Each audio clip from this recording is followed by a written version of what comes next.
I couldn't stop laughing at the bonus episode 3. That story where somebody recognized him and the kid gives him the fist. Yeah. What the hell? I was like, I don't know if I've ever heard like a funnier story. Maybe the Meltzer, like, you ever heard my Dennis Miller story? Like that thing, like it's awesome too. But I legit couldn't stop laughing. So somebody recognizes him is the story, right? I mean, yeah. Is this true? 2 people. 2. If you listen to the story closely, it's 2 different people. So it's a guy and a kid. Yes, that's right. Which he's incredibly successful. Fig Life didn't exist yet. Fig Life for the 2,500 subscribers. It wasn't on video. So it was, but he did have a Wrestling with Reality YouTube channel. But I'd be surprised if there was any more than 20 followers or whatever at that time. But we are at the closer now. When Dean sent me this, I don't know if you told me it was the greatest clip ever, or if I decided that after I heard it. But it definitely is the best clip I've ever heard from John. Yeah. Any brand member that listens to Castrating the Marks, there's a story that Dave Meltzer told about how he got recognized in a Hot Topic by the cashier, and it just became a huge funny bit on Castrating the Marks. I don't know if John heard that or not, and that's where he got the genesis for this story, but it's kind of similar, so enjoy this.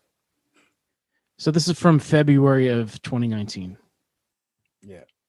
And just for context, it's Rad Rob, Jeff Johnson, and Jeff Maxon. Rad Rob and Jeff Johnson have just signed on. Fuck, listen to me talking like John. They've just signed on to Reality Check. So this is John telling them what's in store for them as well, just for context. What was the date on that? February 2019. Yep. February 2019. He was just discussing leaving Creative Control. And I'm sorry, I just have to listen to it. I don't like. Well, how would anyone know who he was at that point? How would anyone know what he looks like?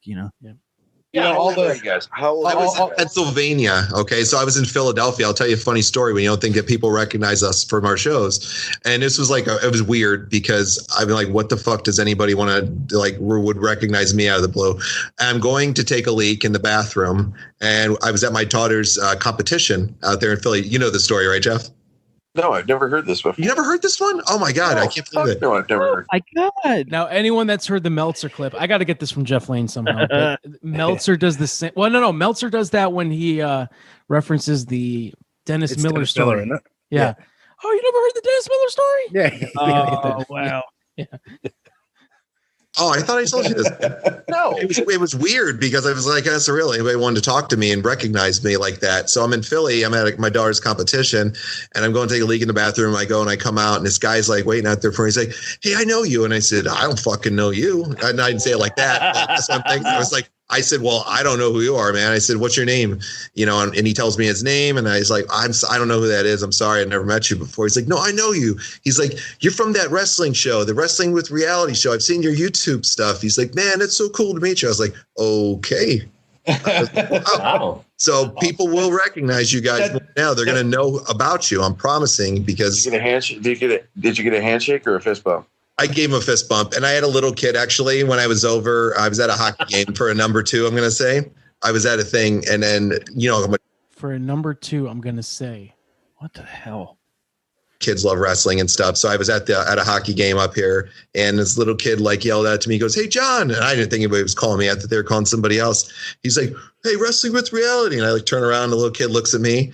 Now I sound like a douchebag like Meltzer when people are looking to take a picture with him here, but saying it, man. It was just to prove my point, with you guys, that people will recognize you guys because you got talent, man. They will recognize you out there. The interaction is going to be so much fun, I think, with everybody, and I'm really excited.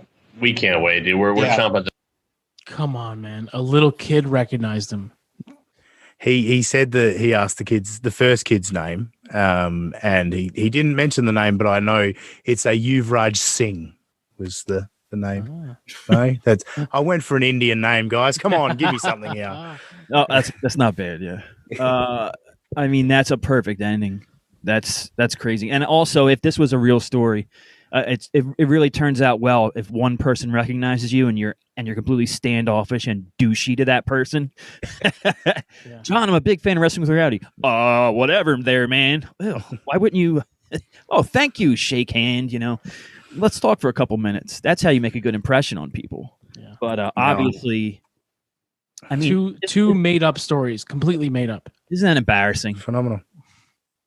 I would believe that like now someone would yell out and go, Wingling. Yeah. Wingling from Get My Go. I believe that. He's had way more exposure on 50 episodes of Get My Go than he ever had on anything that he's ever done previously. Like I believe it now. If someone went to a Walmart in South Carolina, that somebody may recognize the guy that's pushing the carts in the parking lot. But in February of 2019, come on, John, stop. Can you imagine if John goes to like an indie show or something nearby, and he's walking, like sashaying as he would probably do through the people there, and someone like, "Hey, Get My Go" or something. Now, would he either be like really pissed? Would he talk shit back to the guy, or would he kind of feel good that he got recognized? Do you think? I think he'd feel good that he got recognized for sure. Yeah. Man. Yeah, when I sent it to Mike, he was just straight away was like, wow, like that is the greatest clip I've ever heard. And it couldn't have summed up better. I think it was a great way. It was the perfect one to end everything that we'd just done in season 1 with the 50 episodes. That story was the perfect exclamation point on series 1 of Get My Go. Man, I was like thinking to myself, like, why was that like the whole season? Because that's the best story I've ever heard. I legit couldn't stop laughing. I went back and I rewound it later in the day just to see if I was like crazy. I'm like, okay, it was really funny, but let's test it out. I'm gonna listen to it again, and I was dying laughing again. I just couldn't believe it. Then he gave the guy a fist bump. Yeah, and he was kind of rude to him too. It was just like, oh my god. Yeah. I was like, okay, like this guy is, like, I don't know, he could be telling the truth. I don't know. I'm gonna guess not, but I just couldn't stop laughing. Like, he's getting recognized by people. And some little kid. I don't know. Man, he knows how to make me laugh, and he's obviously. I don't know if Feeney was saying he's delusional and the story's not true. Who knows if it's true or not? Yeah. I'm going to lean, like I said, I'm going to lean towards not true. But man, that is the best story I've heard on that, and I've heard a bunch of doozies on that show. But that was awesome.